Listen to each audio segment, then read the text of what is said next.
En las colinas donde el olor a polvo y a hierba seca se mezclaba con el humo de hogueras vespertinas, un muchacho afinaba una arpa bajo la luz aumentada del atardecer, sin imaginar que su nombre resonaría por generaciones.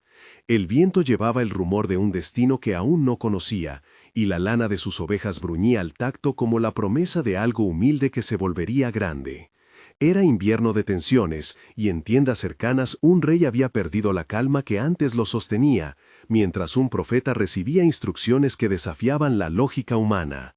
El joven, el menor de una estirpe de pastores, era visto por su familia como manos para la piedra y ojos para el redil, no como hombre de guerra ni de trono. No obstante, bajo su pecho latía una fe que parecía pequeña y, sin embargo, era la que Dios miraba.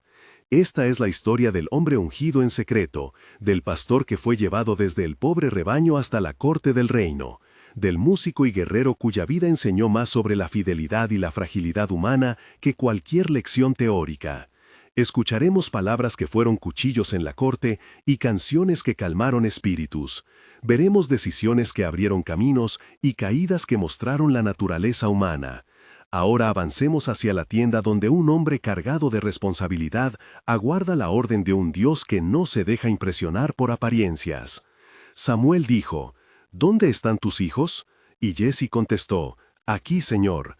Y Samuel miró a Eliab y a Abinadab con ojos de quien pesa corazones y no rostros, y en la conversación breve que siguió, se dejó entrever la sorpresa silenciosa que precede a una elección divina.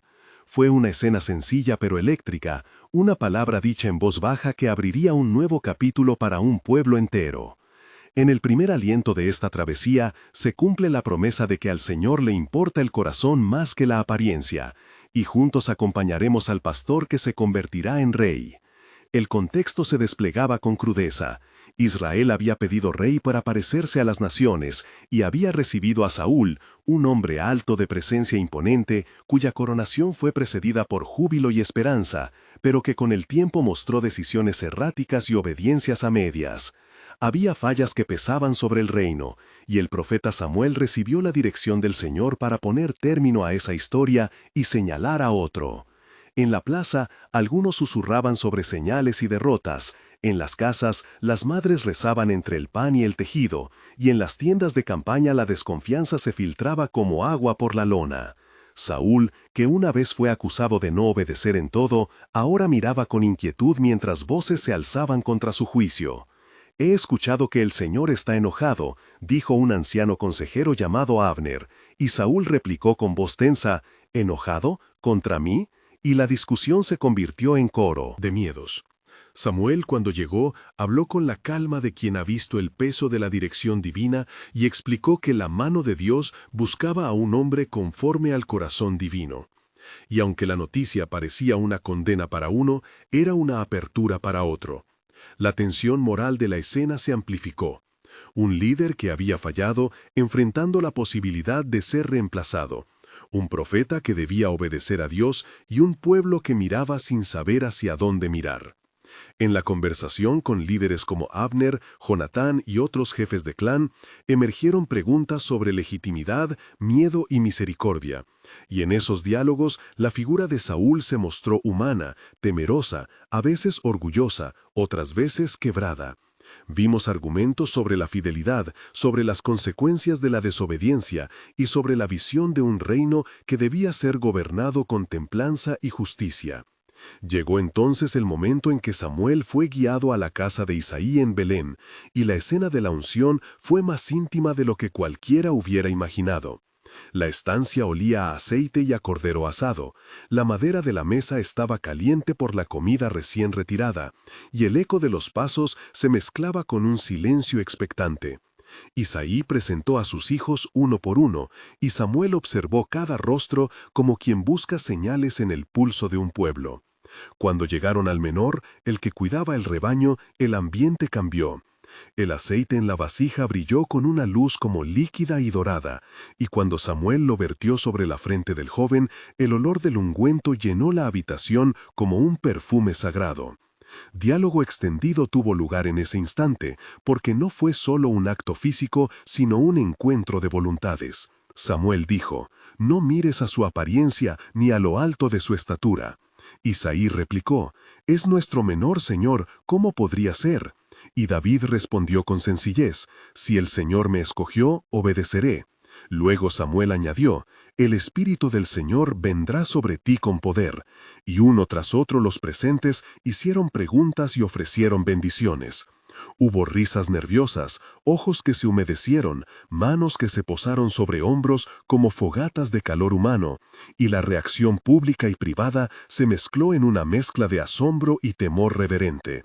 La transferencia del Espíritu fue descrita por algunos como un viento interior, por otros como una claridad que centró la mente, por otros como un temblor ante la presencia de Dios. David, que hasta entonces había sido un nombre más entre hermanos, acumuló en su pecho una claridad nueva que no borraba sus dudas, pero que lo hizo caminar con un peso diferente. En su backstory se revelaron raíces. Nacido en la casa de Isaí, educado entre las rocas y las sendas, aprendió a tocar el arpa para callar el miedo en las noches de lluvia y a lanzar piedras para apartar lobos de los corderos. Su infancia estuvo marcada por la ausencia de reconocimiento y por lecciones prácticas de humildad. Aprendió de su madre la lengua de la paciencia y de su padre la economía de las palabras. Sus manos conocían tanto las cuerdas como las cuerdas de una onda, y en el silencio del redil forjó una convicción sencilla, que servir era mejor que destacarse. Ese trasfondo, contado en 3 o 4 segmentos, mostró al joven no como un héroe prefabricado, sino como alguien moldeado por pequeñas pruebas, que conocía la carencia y la música, el cansancio y la oración. Fue esta mezcla la que lo preparó para las pruebas venideras. Mientras tanto, el acampamiento del enemigo se levantaba al otro lado del valle como una sombra pesada, y Goliat, un coloso de bronce y gritos, se convertía en una presencia que paralizaba respiraciones. La visión del campamento filisteo producía un impacto sensorial, tiendas de lona al viento, estandartes que crujían como uñas sobre madera, el repiqueteo del metal contra metal,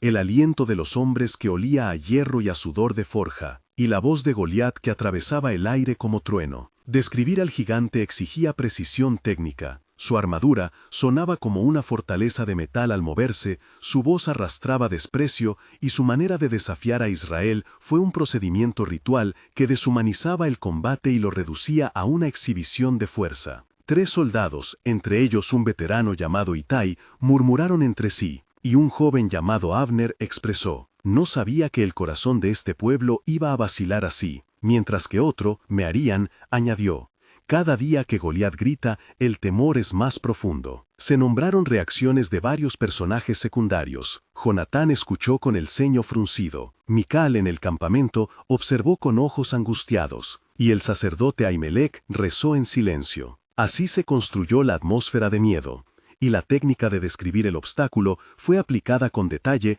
para que el espectador entendiera por qué nadie se atrevía a responder. El dilema físico y espiritual se hizo evidente. ¿Cómo confrontar un gigante que representa no solo fuerza sino blasfemia contra el Dios de Israel? Entonces David llega con provisiones para sus hermanos, trayendo en su morral pan, queso y un relato simple del hogar. Y lo que parecía un trámite menor se convierte en el principio de la decisión más grande. La escena familiar en la que sus hermanos lo miraron con desdén fue llena de diálogos intensos que mostraron el choque entre jerarquías humanas y una llamada divina. Abiertamente discutieron su presencia y su atrevimiento. Su hermano Eliab lo reprendió y preguntó con dureza, «¿Qué haces aquí, David? ¿Cómo te atreves a venir al campamento de guerra?». Y David contestó guardando compostura, «Traigo comida y noticias, y he oído las palabras del gigante». Luego otro hermano, Sama, murmuró, «¿No deberías estar cuidando las ovejas?». Y David replicó, «Quien cuida ovejas no está incapacitado para confiar en el Señor». Hizo falta un intercambio prolongado de tesis y réplicas, con al menos 10 interacciones directas entre soldados, hermanos y oficiales para dejar ver las tensiones. Jonatán intervino diciendo, «Déjale hablar». Saúl observó intrigado y preguntó, «¿Quién eres, joven?». Y David respondió, «Soy David, hijo de Isaí, y vengo con fe». El sonido de la conversación fue fragmentado por risas nerviosas y silbidos de incredulidad, y en ese intercambio se palpó la decisión. El joven no buscaba gloria personal, sino defender la honra divina. La preparación fue meticulosa en detalles sensoriales. Las piedras que eligió David resonaban al golpearlas entre sus manos. La lija de la honda rozaba la palma. El cuero de su bolsa olía a humo de cocina. El metal de la coraza real fue rechazado por su cuerpo porque le pesaba y chirriaba con un olor a humedad que le recordaba a los establos.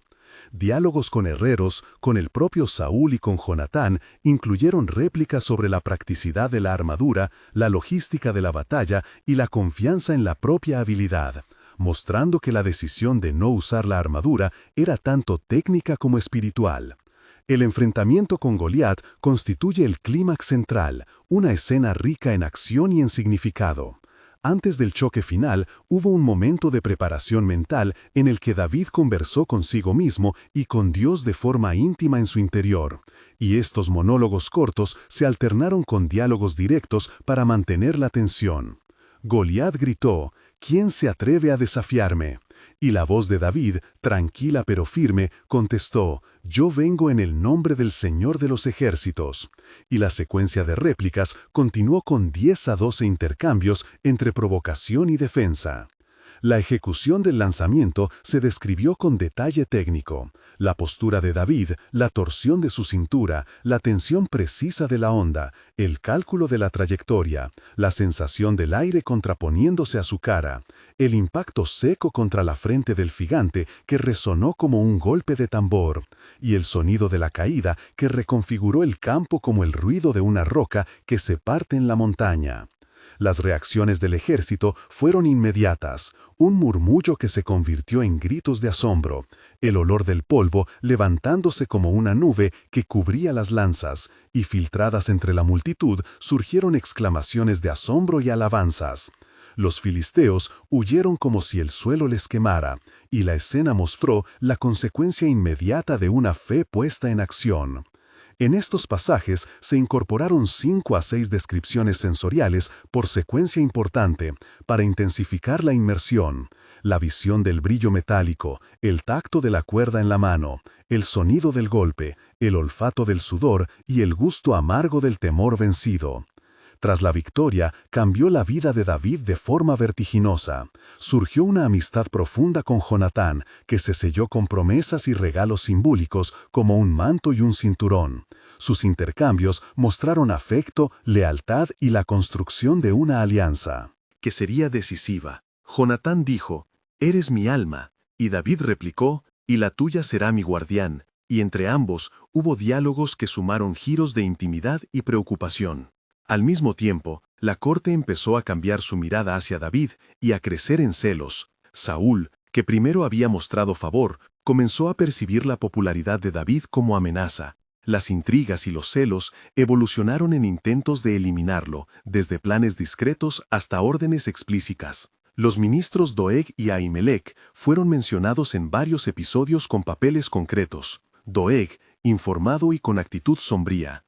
Ahimelech, ofreciendo hospitalidad y luego pagado con sospecha. Se nombraron al menos 5 a 8 personajes secundarios con acciones específicas. Abigail intervino más tarde con sabiduría y provisión. Nabal, con necedad que precipitaría eventos. Ahimelech, como sacerdote que pagaría las consecuencias. Doeg, como informante y ejecutor. Y otros, como Itai el leal y Yigael el mensajero. Estas reacciones colectivas mostraron cómo la dinámica personal se mezcla con la política y la supervivencia. La persecución llevó a David a huir, a exiliarse fuera de la corte y a sobrevivir con astucia. Las escenas de fuga y de sustento describieron rutas por cañones, cuevas con paredes húmedas que olían a tierra y a humedad, ríos fríos donde lavaba el polvo de sus pies, y noches en las que la música del arpa calmaba espíritus asustados. Hubo planes para conseguir alimento y alianzas temporales, y una secuencia particularmente dolorosa fue la del ataque en el templo, la masacre de sacerdotes por orden de un rey paranoico, narrada con precisión emocional pero sin gratuidad. En esa tragedia, Ahimelech y sus hijos fueron blanco de una violencia política que quebró la moral de muchos. Las escenas describieron la precisión de los actos, la burocracia que precede a la sangre y las consecuencias en la comunidad, familias desplazadas, culto interrumpido, temor en las aldeas. Abiatar, sobreviviente, escapó y llevó al exilio fragmentos de tradición y esperanza, y su relato quedó como testimonio de la brutalidad de la política cuando el poder se siente amenazado. Las técnicas de descripción procesual fueron aplicadas para explicar cómo sucedieron los procedimientos legales y militares, con detalles de interrogatorios, informantes y órdenes que totalizaron más de 250 caracteres de precisión técnica para que el público entendiera la secuencia sin perder empatía por las víctimas. La recuperación de David incluyó episodios de resistencia y rescate. Ziklag fue saqueada por amalecitas y la pérdida de familias y seguridad desató una búsqueda desesperada. David organizó a su gente, mostró liderazgo en la crisis y en una narración que alterna análisis y emoción se detalló cómo se rastreó a los saqueadores, cómo se dividieron fuerzas y cómo se negociaron alianzas para recuperar lo robado.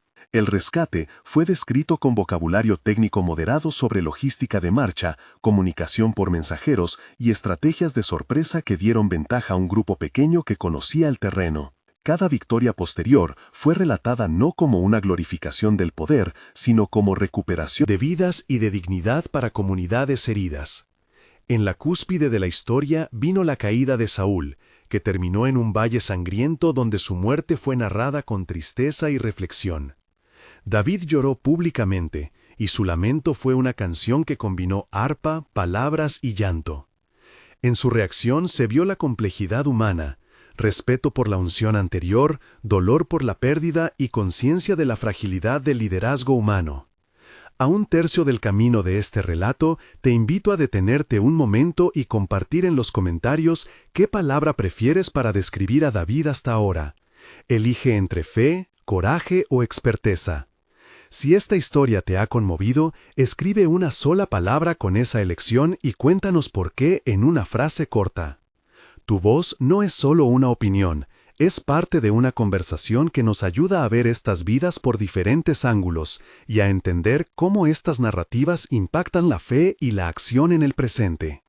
Al comentar, ayudas a otros espectadores a entrar en diálogo, enriqueces la comunidad y nos motivas a traer más relatos que combinan historia, espiritualidad y lecciones prácticas. Gracias por participar, tu aporte será leído y valorado, y ahora volvamos a la narración que nos lleva hacia la consolidación de un reino que aprendió a valorar más el corazón que la apariencia. Tras la muerte de Saúl, el camino hacia la entronización de David no fue lineal. Hubo disputas por legitimidad, batallas políticas y procesos de reconocimiento entre tribus. David fue proclamado rey en Hebrón sobre la casa de Judá, mientras otro coronaba sobre las demás tribus.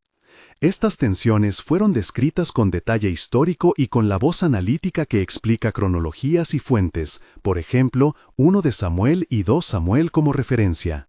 Las negociaciones y guerras que siguieron se trataron con respeto por la tradición y atención a la complejidad de soberanía en el antiguo Israel. David consolidó su reinado mediante pactos, reformas del culto y medidas que buscaban curar las heridas del pueblo. El arca fue traída con solemnidad y la liturgia que acompañó su traslado fue descrita con frases que evocan incienso, cánticos y el sonido de címbalos. En las decisiones de gobierno emergieron también sus pasiones y fallos, lo que nos recuerda que la historia de un ungido no anula su humanidad. Meses después, la vida siguió y la comunidad empezó a reparar tejidos rotos. Un mes después, la memoria de la victoria y la fuga todavía estaba fresca. El aire llevaba el olor de los rescoldos de hogueras que demoraban en apagarse, y las conversaciones en plazas se inclinaban hacia la gratitud cautelosa. Familias que habían perdido vivienda reconstruían techos con barro y paja, y los curanderos trataban heridas con remedios de hierbas que olían a menta y a tomillo. David visitó los campos, escuchó a los ancianos y cantó en pequeños encuentros para dar ánimo. Su reinado en estos primeros 30 días se centró en reparar confianza y en establecer la práctica de justicia cotidiana. Se describen escenas de reconciliación donde agricultores como Jonatán y mujeres como Abishag regresaban a sus labores, y el rey participaba en juicios que combinaban ley y misericordia. La atmósfera era de esperanza frágil, y la música del arpa aún curaba noches inquietas. A los 3 meses, la herida empezó a cicatrizar, pero emergieron nuevas responsabilidades. La administración se organizaba, Las rutas comerciales se aseguraban y se establecían patrullas para proteger caravanas. David promovió reformas en la logística del reino, nombró a oficiales confiables como Itai y reorganizó el sacerdocio con la participación de Abiatar. Las cosechas se registraban con cuidado, se instituyeron colectas para reparar templos y se articularon programas de apoyo para viudas y huérfanos. En términos sociales se vio consolidación de lealtades. Jonatán aún era recordado como hermano de espíritu, y la memoria de Goliat se convirtió en relato educativo para niños. En la corte, las tensiones políticas no habían desaparecido del todo, pero había un enfoque pragmático en la estabilidad del reino. La vida cotidiana se orientó hacia trabajo, escuela informal de jóvenes y prácticas religiosas públicas que unían a la comunidad. A los 6 meses, el reino mostraba señales de una identidad renovada. Las fronteras estaban mejor defendidas, la economía recibía señales de recuperación y la liturgia nacional empezaba a modelar una memoria común. David recibió embajadores, estableció alianzas matrimoniales y promovió reformas culturales que favorecerían la cohesión. Su figura pública ya no era solo la del pastor valiente, sino la del legislador que buscaba equilibrar justicia y misericordia. Al mismo tiempo, su corazón seguía marcado por pérdidas y decisiones difíciles, su humanidad permanecía intacta y su liderazgo seguía necesitando consejo y arrepentimiento en momentos oportunos. Este periodo de 6 meses mostró que el proceso de reconstrucción del tejido social requiere tiempo, escucha y actos concretos de reparación. En la conclusión de esta historia, lo que queda es una lección sobre cómo Dios suele escoger lo pequeño para mostrar su poder y cómo el corazón humano puede responder con fe o con miedo. La vida de David nos enseña que a la honra puede seguir la vanidad, que la amistad verdadera cuida y que la política puede herir, pero también que la restauración es posible cuando el liderazgo reconoce su fragilidad. La consecuencia concreta para Israel fue la consolidación de una dinastía y una memoria que moldearía creencias y prácticas por generaciones. Para el espectador de hoy, la invitación es a mirar más allá de las apariencias y a preguntarse dónde se ha subestimado el valor del corazón. Si esta historia te ha edificado, compártela con alguien que necesita una palabra de ánimo y suscríbete para recibir más relatos que combinan historia, fe y reflexión. Recuerda que la grandeza muchas veces nace en el silencio de los rediles y que el ungido del Señor se reconoce por el corazón, no por la corona. Suscríbete para seguir explorando vidas que inspiran y que nos desafían a vivir con coraje. Humildad.